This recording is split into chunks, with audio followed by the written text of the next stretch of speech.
In today's merch design episode, I'm breaking down my design process step by step, and this one is going to be good, guys. You are going to learn so much in this one video, so make sure you watch the entire video. There's so many little design secrets that I share and just tips and tricks that will help you guys really become a better designer. And now, my friends, I share with you some merch design secrets. Enjoy. The question that I get most often is, Charlie, how do you come up with ideas and how do you start a design?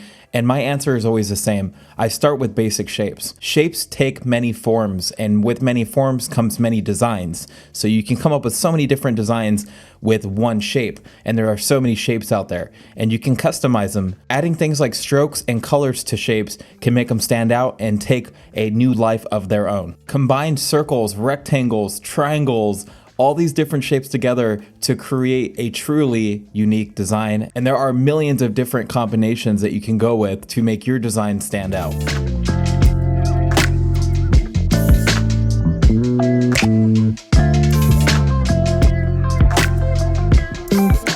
Let's be honest though, shapes can get boring and you might want to customize them to make them truly unique. You can right click on any shape and warp it, and there are a plethora of different options to choose from. My favorite one is arc.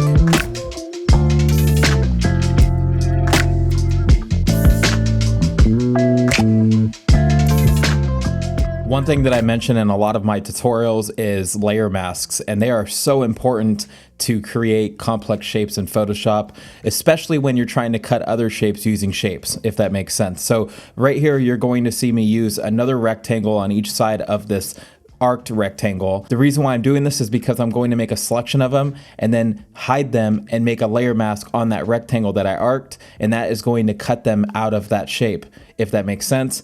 And this is what it looks like.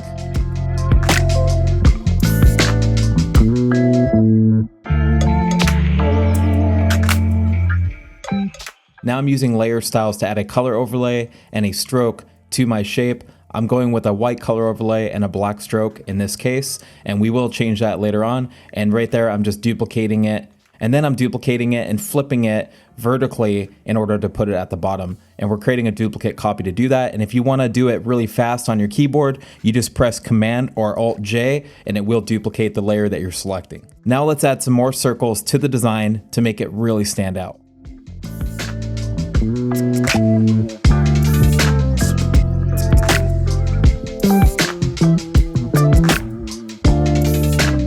Oftentimes, I like to go on the internet and find different design assets that can really spice my design up. My favorite website for that is Envato Elements. I have linked that in the description below. Now it's time to place these design assets on the design that we're working on and figure out where they fit. And this part is hard and it takes a lot of time, I'm not gonna lie to you guys, but it's worth it at the end of the day. And right here, you can see me really playing with positioning and sizing and colors and all that stuff, but that's what it takes to really make these fit. Sometimes design assets don't always work perfectly. As you can see, I'm going into Illustrator, readjusting the strokes to make them fit my design because my design has thicker strokes. So stuff like that is really what you have to do to fit certain things into your design. Right here, you're going to see me use layer masks once again, and I use those throughout the entire design to mask out certain things of the elements that I'm adding. That way they can hide in certain places of the design to make the design very dynamic and almost appear 3D in a way. All designs need a focal point and something that really stands out and tells a story. So mine was this tiger head, and I found this again on Envato Elements, linked in the description below. Let colors tell the story and let them set the mood. And to do that, I use Adobe Color all the time. It's super intuitive and it's easy to explore new color palettes that you will love, I promise you. And you can easily save them to your desktop and add them to your favorite design program. I imported this traditional color palette to Illustrator so I can recolor this tiger that I downloaded off Envato Elements and make it match my design better. And this tiger really is going to set the mood for my main design, so I'm letting it kind of guide everything. So the colors of my design will follow the colors of the tiger. Things don't have to be too big. Things don't have to be too small. Sometimes you need to balance your design out by moving different shapes around, resizing them, and really trying to paint a picture of what this final design is going to look like. When something's too heavy, such as the stroke on this tiger, by the way, I'm not a huge fan of how thick that stroke was. When stuff like that stands out too much, it can throw the whole design off. And that's one thing that I would change about this design. In fact, I would take that stroke and just make it a lot less thick. That way it matches the stroke of my design elements, such as the circles and the rectangle and even the floral elements. But I didn't end up doing that, but that is something I wanted to mention. I'm speeding up this next part because it's a lot of coloring, and I assure you guys it might look complicated, but really all it is adding color fills to all of my different shapes that I've already added and adjusting different sizes of different shapes. So don't let all of the things I'm doing complicate it for you. Trust me, it's really as simple as me changing colors, and that's it. And keep in mind, guys, the main principles here are adding colors, adding layer masks to hide certain elements, and that's about it. That's all I'm doing. I hope you guys enjoy this quick speed art part of the tutorial, and I'll meet you guys on the next section.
Now it's time to let the fonts do the talking, and it's important for you to find a font that you feel fits your design, and that is completely subjective and up to you. I found one right here that I really liked called Brothers OT, and I ended up going with it. Now I'm doing the same thing that we did at the beginning, which was adding a warp to our shape, our arc, and we're gonna copy the same thing for our fonts. So we're gonna do Command T and then right click and add a warp and add that same arc. So we're repeating the process.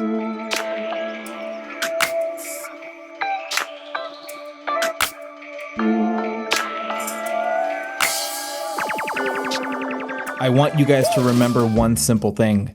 Layer styles are king. When you're watching me make these edits to this font, remember I'm using layer styles, guys. They allow you to do things like add strokes, add a 3D effect to your fonts, and even add color. There are so many different things that you can do with them.